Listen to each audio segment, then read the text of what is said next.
All right. Morning, Mike. Thanks for jumping on, mate. I really appreciate you. You're a busy man. So taking some time out to talk to me about running and merging gym work with running and how to sort of put all these pieces together. So just for sort of everyone listening, you just give us a bit of a background on yourself and how you ended up, where you are today. No problem. Yeah, thanks for inviting me on, Ben. It's a brief overview of the history. Predominantly worked in professional academy football at Leicester City. Was there for 9 years for a number of different roles throughout the academy within a strength and conditioning discipline. Also spent a year with the women's team there. Alongside that, I've done a few internships within rugby and a first team football environment. I've also done a little bit of lecturing, as you know, working alongside yourself over at UCB within strength and conditioning also. Short spell there, and then a bit of time out since then to try and foster a path within the private sector, I suppose. During that time, or at least during lockdown, really developed a passion and thirst for running, which is where the angle is in terms of where I want to direct the private side of things. So we've seen where that can take me, both from a professional level, but also from a personal level in terms of just trying to target myself with mundane, not mundane, what's the word? Target myself with just big goals that don't really mean anything to anyone apart from me, but just give me a reason to get out of bed in the morning. So predominantly the longer distance stuff, sort of marathons and half marathons, but yeah, tickle a bit of 5 and 10Ks in there, even though I absolutely brutally hate them with a passion. You recently, But recently set a PB, didn't you, for 5K? yeah, that was in Chester. So Go on, what was your 5K time? a 16 flat. Ridiculous.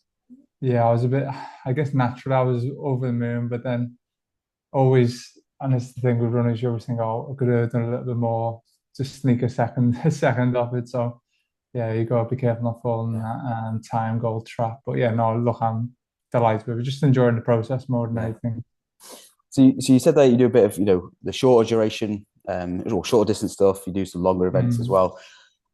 In terms of your like training and build up to those events, how do yeah. you like reverse engineer what you need to be able to do for each event, or do you just sort of keep it quite general and then a bit more specific in the lead up, or how do you for yourself anyway, and the people you work with, how do you go about that process?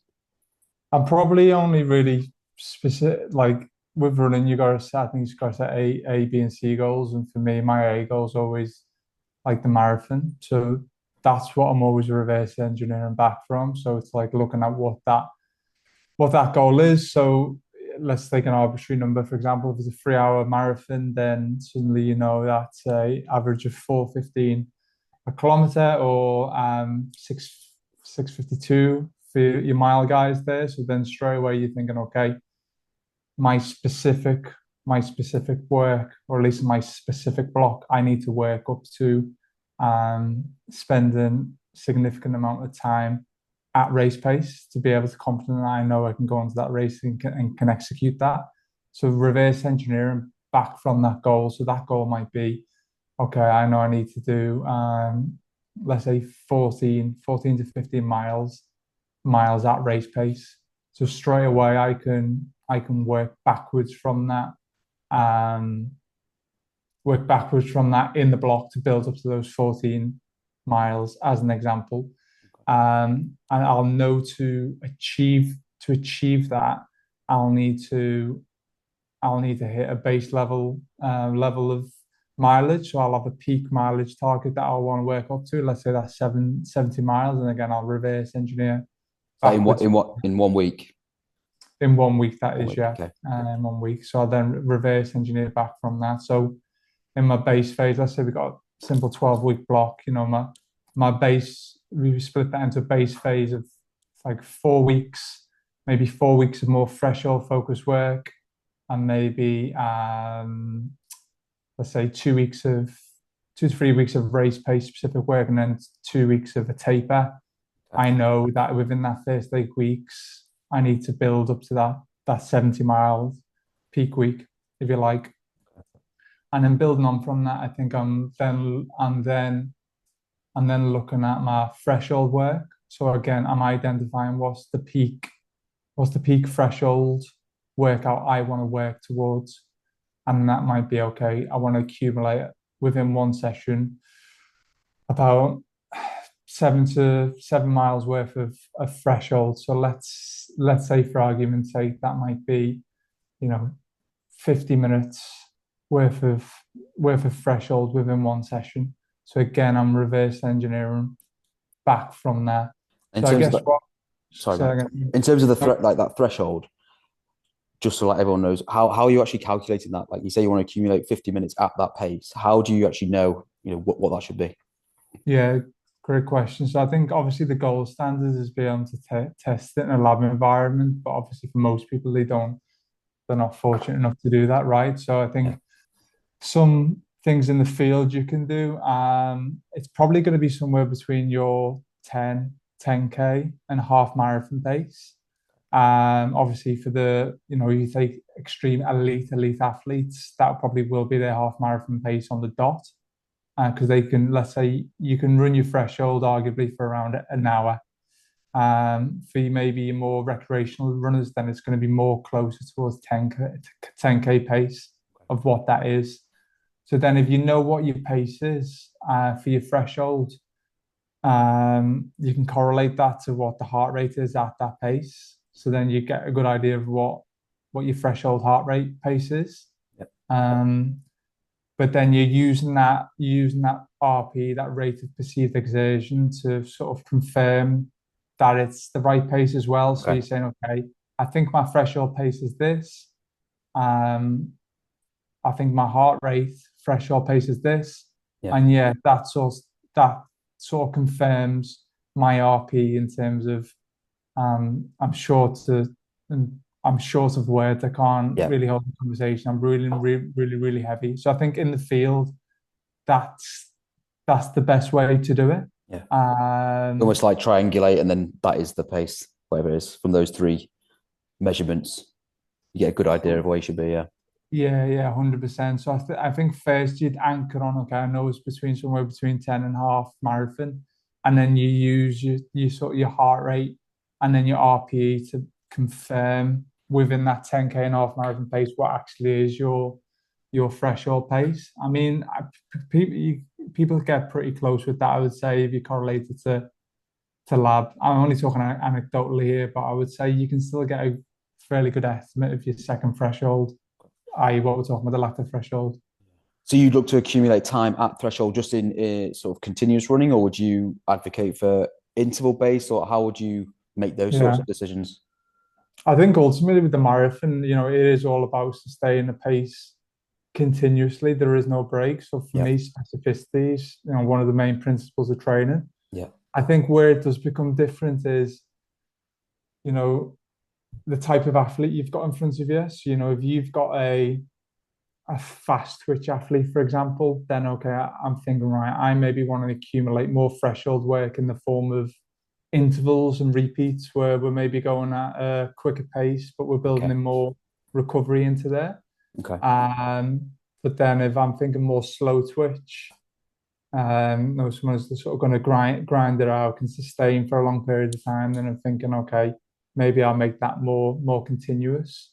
Ultimately, personally, I think for most people, although it's less cognitively stimulating, I think the continuous work is just it's a lot easier because when you're doing interval work, pacing comes into it a lot then, Okay. right? Whereas continuous work, you say, all right, I'm just gonna nail this pace, you get into the rhythm, you maintain the pace. When you start throwing intervals in there, it gets a little bit more trickier to nail your pace, if that makes sense. Okay. Okay. So would you then, with the fast and the slow switch people, would you try to, because you said about the event is a continuous event, would you Yeah. try and get the slow switch person you're working with eventually doing more continuous stuff, or would you sort of blend the intervals into not being intervals, if that makes sense? Or would you just keep it as intervals and then on the day let him So go. say again, sorry. So if yeah, go on, repeat that again. Sorry. So you said depending on who you've got in front of you, if you've got someone who's more fast twitch, you might give them more interval based because they need a bit more maybe interspersed with recovery. Whereas slow twitch, you give them more continuous stuff. But then if they're both training for a marathon, would you try to reduce the intervals for the fast switch person and get them being more continuous, or how would you blend that into their actual race day? Sorry if that's a really bad question. No, no, no, no. I know. I 100% get what you're saying. I think because the adaptation is not necessarily like specific in the sense that race pace, obviously there's physiological adaptations, but there's musculoskeletal adaptations with running at the specific pace, which is going to translate to the marathon. I think because working threshold is maybe a little bit more like sort of peripheral adaptations and physiological adaptations, like the means by getting there is less important. I think as long as you get there, as long as you sustain that Okay. time at threshold in terms of like your heart rate zones and whatnot. So I think I would just know keep it suited to the To athlete in them. front of you, whether that's fast twitch or slow twitch Okay. personally. And then going back to you said you built up to the 70-mile week. Where's that 70-mile come from? Is that personal to you, or how do you know that right? I need to at least accumulate this amount of distance in this week. I think like with long distance running, it is move and injury aside, let's presume, there's no injury risk. More is better. Yeah. To the point at which even like elite athletes are going up to 100, 130, 140 miles per week. So I think for me, I'm trying to build as high as I can to fit in with my lifestyle. Yeah. Obviously, I'm starting off first. My first plan, I'm maybe building up. I was building up to 35 miles. Then my next plan, I was going 50, and then I'm like 70, 75. So it's basically what I can go with Yeah. whilst maintaining resilience, because that's the thing with endurance running. It literally is biggest correlation is the amount of time you spend Yeah. doing the thing. If you look at any runner in terms of longevity, in terms of performances, it'll probably be like how many years they've been consistently training for will correlate really well with the performance that they get, certainly at like the amateur level anyway, for Yeah. sure. I guess you're getting more exposure to the skill of running and just becoming more efficient and, like you said, hopefully reducing that risk of injury. But Definitely. people to get in 70 miles a week is quite difficult. Or people to get a lot of running in general. So how do you balance, doing as much running as possible throughout your week, but also, some gym stuff as well? How do you sort of find that balance, for yourself and for Mm. people you work with? What do you sort of advocate for? Challenge, but I think, realistically, for the majority of people, getting one good strength training session in a week is realistically practical for most people. Beyond that, starts to become a challenge. I think firstly, you've got that set alone standard S&C session where you're utilizing the equipment, so on and so forth. And then you're trying to be clever and microdose the rest of it within your warm-ups. Obviously, every runner should warm up, but then can you microdose it and get a 2-in-1, for example? So for example, you could do some, I don't know, isometric holds or some low level plyometric skip, ankle and pogos, whatever, so on and so forth. But you're integrating that in the warm up, and then suddenly you're microdosing that in the weekend. You're getting a fair amount of volume in there. I think also the other thing is if you introduce like sprints into your training plan, particularly like hill sprints. When you're doing hill sprints, you're obviously running more vertically, right? So then that increases the neuromuscular load requires, and it has a greater preferential recruitment of fast twitch muscle fibers. So by virtue of that, if you are time spent, then introducing like hill sprints, for example, could be a good alternative, although not perfect, but that is a form of strength work, you know. Yeah, yeah, So I think yeah, warm ups and like sprints and strides are a good way to get it in, I think. nice. Okay. And then you said there, you should aim for at least one good quality, gym-based session. But it might be quite difficult to convince some people, why do I need to do strength training for like running? What's the benefit? So if you were to have to like convince someone about the mechanisms of resistance training, why should they, lift heavy and do these barbell exercises or these movements in the gym? Yeah, I think like first and foremost is obviously being able to withstand the demands of running. So obviously so much considerable repetitive stress going through the joints, tendons, ligaments, so on and so forth. So a stronger musculoskeletal system is just going to be in a better position to withstand those demands and forces. I think secondly, there's an obvious performance benefit as well in terms of, a stronger muscle can obviously produce more force, but a stronger muscle thereby virtue of being stronger, each foot contact has a less energy requirement. Um, yeah, simple as that really in terms of that comment. So yeah, stronger muscle means that every foot contact a runner has just requires less energy because their strength ceiling's being brought up. So Yeah, it makes everything below just that much more easier. as long as you I think stay the same weight, right? as long as you stay the Yeah, same weight as well, yeah. And that's the big thing in terms of obviously, you know, hypertrophy. I don't think it's a massive concern for people who are accumulating a lot of mileage. exactly. Yeah, It's just really difficult to put those gains on. But I yeah, think, you know, it seems strength training applying on like power has biggest bang or biggest transfer to running economy yeah, in terms of like translation to how that improves running performance. So yeah, not in a nutshell, I would say that yeah. yeah, in terms of its benefits for sure. And then in terms of like, the nuts and bolts of a session, I know this is going to vary person to person and maybe depending where they are in the lead up to an event or something. Mm. But what do you advocate for in the gym in terms of exercise selection, rep prescription, intensities, that sort of thing? Again, apologies for a very general No, no, it question. makes sense. No, no, absolutely. So I think first and foremost, like I'll say probably 75% of the program is no different from what you'd see in a normal S&C program in terms of the basic fundamentals, squats pattern, lunge pattern, RDL, hip hinge, so on and so forth. But then where I suppose you would add the specificity is particularly around the calf complex, particularly the soleus.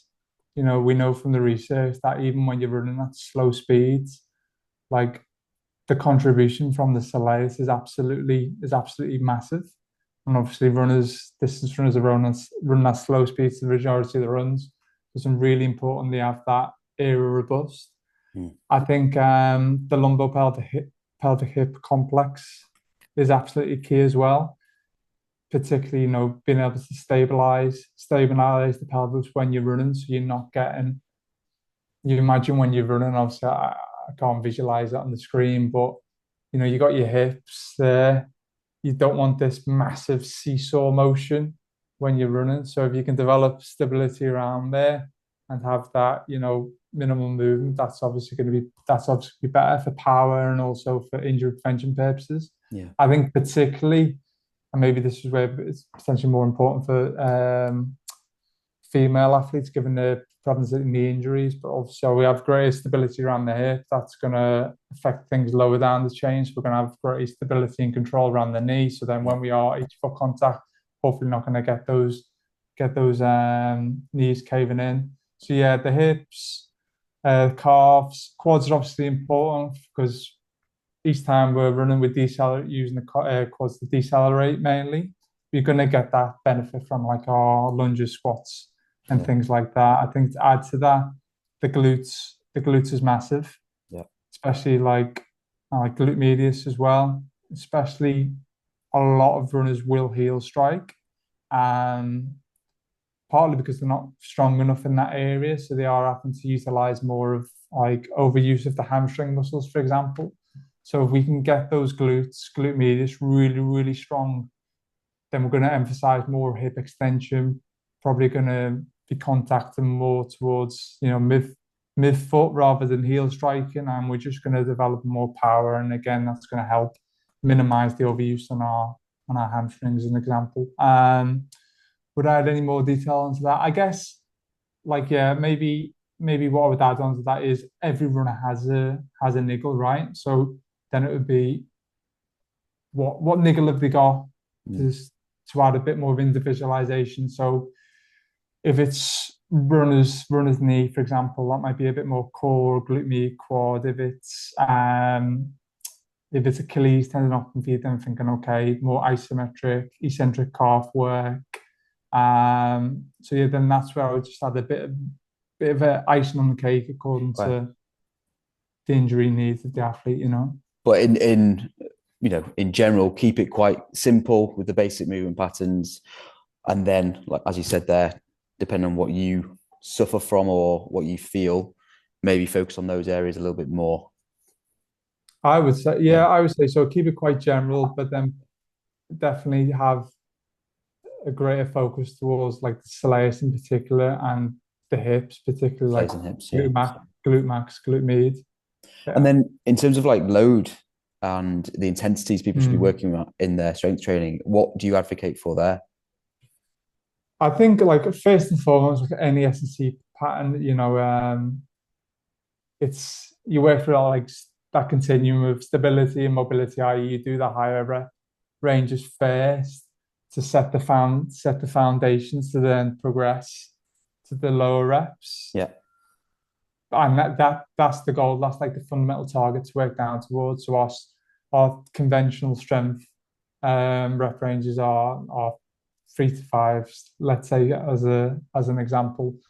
Mainly because like when we're running, like we're running at such a low intensity anyway. So like if we're doing all this low intensity strength training, we're probably getting similar work in from our running training, because we're probably going to be doing stuff a little bit faster, a little bit slower, but we're trying to get in the gym what we're not getting out Mm. running, and we're not getting that really high force, maximum recruitment, fast twitch, muscle fiber recruitment, unless we're doing the hill sprints, like I said Yeah. before.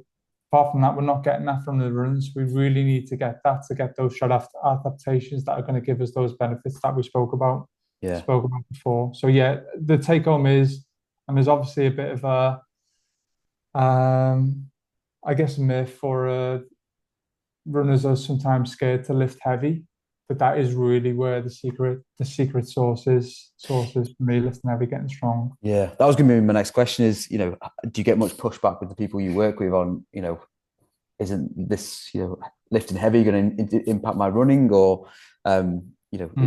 it's hard to visually understand why lifting heavy weights is going to translate sometimes. So yeah, do you get much pushback, and if so, how do you sort of deal with that? Um, to be honest, not as much with the running. I guess reflecting back on time with football, working with football, and they are it's a running based sport. You would get that a lot. But I guess how you'd come back at that is ultimately, if you say to an athlete, I can promise you that you're 60 kilograms now, and if I don't make you more than 60 kilograms, but I'm increasing the force output of your muscle, Yeah. try and talk simple terms to them, then there's no way in earth that's going to make you slower. Mm. Your power to weight ratio is increased. Like there's nothing in there. There's no extra weight added to the system that is going to make you slower. So it's like it's a win-win in their mind. There is no real risk. But I Yeah. think I think it is getting there, to be fair. people are buying into it more. But I think runners would benefit out of, especially the ones who are running more than 4 times a week. Literally, if you're running 5 times a week and you're not doing a gym session because of time, I would honestly just drop Swap one of one the running out. sessions. Yeah, because Yeah. it's the secret sauce for me, like longevity especially. You got to think, like, So yeah, what's the return on investment in that fifth running session when, yeah, you could get more from a gym based workout. 100%, And then, 100%. you've talked a bit about, building up to event and how your mileage and time at threshold changes. How do you adjust the strength training, or does that just sort of stay consistent up to the event? I think it would be like it would be different from, like, let's take a 100-meter sprint, for example. Yeah, It would be different in that sense because obviously with the SC program, we'll be training for like peak explosiveness at yeah, that one point in time. yeah, I think it is a little bit different in terms of running. I'm thinking general phase. I want to build general strength. I want to work on any weaknesses the athlete's got. I want to fix any imbalances and I want to improve movement quality. That's quite similar to a lot of sports, right? mhm, And then in the specific phase, I want to probably maintain that strength and add a little bit more running specific movements in there. And then in like the competition phase, I'm more just thinking about, right, I want to just maintain the adaptations that I've built up in strength and power and my injury prevention work, and then just try and dissipate fatigue as much as possible. Because at the end of the day, like I said before, the biggest determinant of running performance is being able to run. And I do think that's where most of the benefit of strength training is coming from. So like first and foremost, I think that is the goal with strength training, to be able to make you run for longer, accumulate more volume, recover quicker. There is a performance benefit, obviously, but it's less pronounced than, let's say, a track yeah, and field 100-meter sprinter. So I think by that sense, yeah, the priority is maintenance, injury prevention for me from strength training. So yeah, that's probably how I would like periodize it through the blocks. yeah. Okay, so it's almost like the gym based stuff isn't necessarily going to make them perform better on the day in like an endurance race, but it's going to allow them to get there um, in a better state than if they didn't do any gym work because they it's allowed them to accumulate more time on their feet and accumulate more work. But Yeah. it's not necessarily the gym work that's going to give them that performance benefit. That makes I sense. don't think I definitely don't think there's a massive performance benefit to had. I think, and it obviously depends. Like if a beginner who's never been in the gym before, Yeah, yeah, then probably they're going to get a big performance benefit. But if you're talking an elite athlete, you know, and they've not done much gym. I don't think they're going to come into the gym and like take the marathon from a 2:08 to a 2:05 just from gym training. yeah. I do think it has some improvement, particularly on running economy. Okay. But I think the main benefit in performance benefit is indirect in terms of being able to help them accumulate Yeah, more volume and potentially, and then accumulate more volume is the key yeah. performance indicator, right? So that's as simple as that for So me. it still holds that value. It's just maybe less Yeah, obvious to see. Yeah, I think it is more of an indirect via being able to help you, yeah. yeah, keep keep resilient. And then, so you talked a little bit about the calf complex having to deal with a lot of force and is heavily involved in running, especially the soleus. Everyone nowadays seems to be some sort of hybrid athlete, right? Everyone's running, everyone's lifting weights, everyone's doing high roxes, and getting it all in. Yeah. How or what are some early warning signs that people should look out for that might suggest that they're maybe overdoing it in terms of the running, gym work, or just generally sort of the sort of general training, um, that might make them think, actually, I need to adjust something here or reevaluate what I'm doing. Um, I kind of like to use like 1 out of 10 scale for me. So, vast majority of runners have got niggles, right? And if they're running regularly, over a 3 out of 10, then I'm thinking, yeah, that's my first sign. So if I've gone out for a run and the Mm. next day I've got symptoms which are in like the 5s out of 10, I know straight away, okay, this is something that's degenerative, degenerative. So it's just getting worse and worse. And I know that's where I probably need to pull back on something. Okay. If it's something that I can build, I build into a run, and once I warm up, that 3 out of 10 goes to a 2 or 1, then I'm probably like, yeah, I can probably work with that. But yeah, my biggest sign is I'm not if I'm feeling pains over 3 out of 10 during the session, and I'm not recovering, I'm feeling that pain get even worse the day after or Okay. after the session. So that's pain anywhere in the body, feeling some sort of pain either during or after. Then you'd look to reevaluate. I think so. I think you're always the best judge of your own body Mhm. in that regard. Obviously, illness is another thing. If you're starting to get ill and pick up colds and flus and that's another telltale sign. But in relation to injury, I think your Yeah. pain score is the way to is the So way to go. let's say someone did, the day after a run, think actually that was more painful than I thought, and my Mm. knees really hurting this morning. What um, what would your advice be? Would you sort of cut training for that day, or just rest for a day, or what would you sort of prescribe Yeah, them? I think it depends obviously on the severity of the symptoms. I think first and foremost, if we can try and still gain a cross training in there, if the pain scores within a reasonable level, then it might be okay. We're going for some.